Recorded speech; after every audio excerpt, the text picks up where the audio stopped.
Hello class, today we will see another application of derivatives, that is increasing and decreasing functions. So first of all, understand the meaning first, right? Now see, these are two functions. This is the graph of one function and this is the graph of another function. While looking into this function, what you can see here, for every x2 greater than x1, your fx2 is also greater than fx1. As your x increases, your y also increases, right? So this function you can say is an increasing function. When as your x increases, your y also increasing. So you have an increasing curve over here. Well, look here, as your x2 is greater than x1, your fx2, this is your fx2 and this is your fx1. You can see here your fx2 is smaller than fx1. So as x1 is less than x2, fx2 is less than fx1, or you can say fx1 is greater than fx2. The reverse over here. So the graph is a decreasing curve over here. So try to understand first of all with the help of this x and y only. Okay, so y is equals to fx increasing on any interval that is provided to you, if and only if for every x1 less than x2, your fx1 is also less than fx2. Sometimes it may be equal. We will see here where it can be. Here, if your x1 is less than x2, your fx1 is greater than equal to fx2. Equal to, it can also be there. We will see just now. This is increasing. Now strictly increasing. Strictly increasing is when this equality is not there. That means for every x1 less than x2, you have fx1 less than fx2. Strictly. Here also for every x1 less than x2, your fx1 is greater than fx2. Now let us try understand the difference between these two. With the help of a few more curves, let us try to understand. Now see here class. We have certain curves over here. Now see the first case.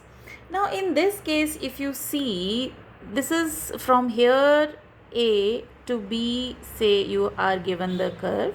Now for this you can see from certain points, say this is the point C, from A to C you can see for every x1 less than x2, your fx1 is also less than. You can see as your x increases, your y also increases till here, right? But if you look in this interval from say C to D, if you look into this interval, your fx is stable. It's not increasing at all. It's the same, right? So over this interval, your y remains the same. Okay, increase is not happening in this case. But then when you move from this point to this point, again as your x1 increases, your y1 also increases. So overall, if we look into the curve from the initial A to B point, you can say that there is an increase in the curve. However, in between certain interval is there where there is no increase at all. So that's why we call it an increasing function. That's why we have given this the symbol equal to also.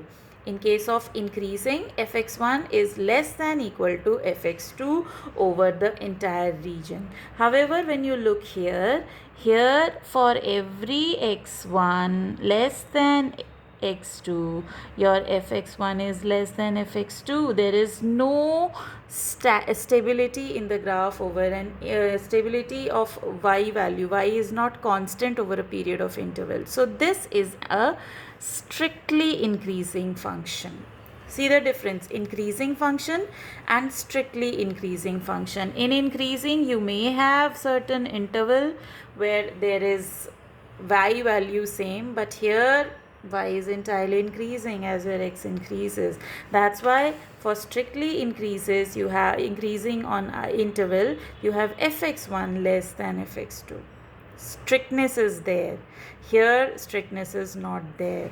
Similarly for the decreasing function, in this case you can see here till here to here it is decreasing, but in this region you can see your y value is the same. So over this interval the function has not decreased at all, it is stable.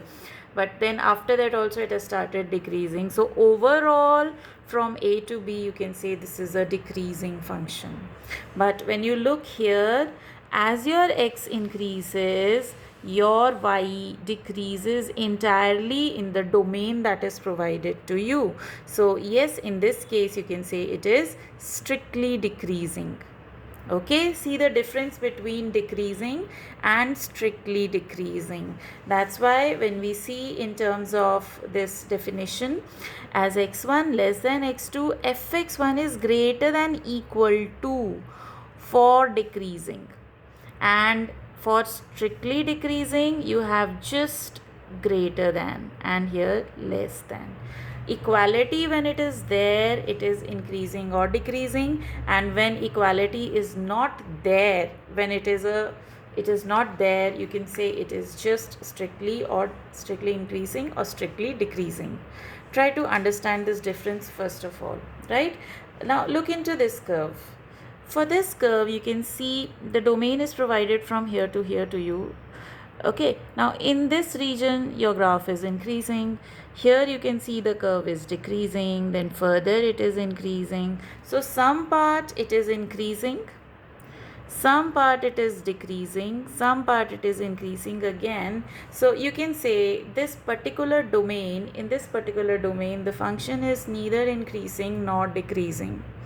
Okay, so if it's both over the intervals, it's neither increasing nor decreasing. So this is the meaning of increasing and decreasing function. But till now we have not seen differentiation. Where is the differentiation, right? So let us try to use differentiation. Either we can do the questions like this, and or we can do by derivative test. Now what is derivative test here? Derivative test is, now see this graph for increasing function or strictly increasing. A strictly increasing function you can say is an increasing function, but an increasing function you cannot say it is a strictly increasing function. So see, this is an increasing function. Now here for every point in the domain that is given to you, if you see for every point you have a unique tangent. That means derivative occurs for every, it is continuous and it is differentiable at every point in the domain, right? So if you have any point, say C, see there is this point, and if you draw the tangent over here at this point C, you can see the slope of the tangent is an acute angle. This is the slope of the tangent at this point C, and say this is psi. Slope of the tangent is positive, slope of the tangent is acute. So here you can say f dash x is greater than 0. So when your f dash x is greater than 0 for a point in the small interval you can take, if it is greater than 0, you say that the function is increasing. Now here you can see again it is continuous and at every point it is differentiable. So say we have this C point over here, and if you make a tangent in this case, see the slope of tangent. Slope of tangent is obtuse angle, and for obtuse angle tan theta is negative. So you can say f dash x is less than 0. So for decreasing, f dash x is less than 0. For increasing, f dash x is greater than 0. And equal to can also be there. Equal to is actually the case where you have the highest over here. But for the time being, we will take greater than and less than respectively. If f dash x is greater than 0, you say it is an increasing function. If f dash x is less than 0, you say it is a decreasing function in the domain. If for every point you check and f dash x is greater than 0, you say it is increasing. For every point it is like this, you say it is a decreasing function. Right? So derivative test is nothing. If you are given y is equals to fx is any function, if f dash x is greater than 0 in any open interval, right? If closed interval is given to you and you check for open interval ab, you say f is strictly increasing function. And here if f dash x is less than 0 in any open interval ab for every point, right? So f is strictly decreasing function. Okay, so that is increasing and decreasing function. Fine.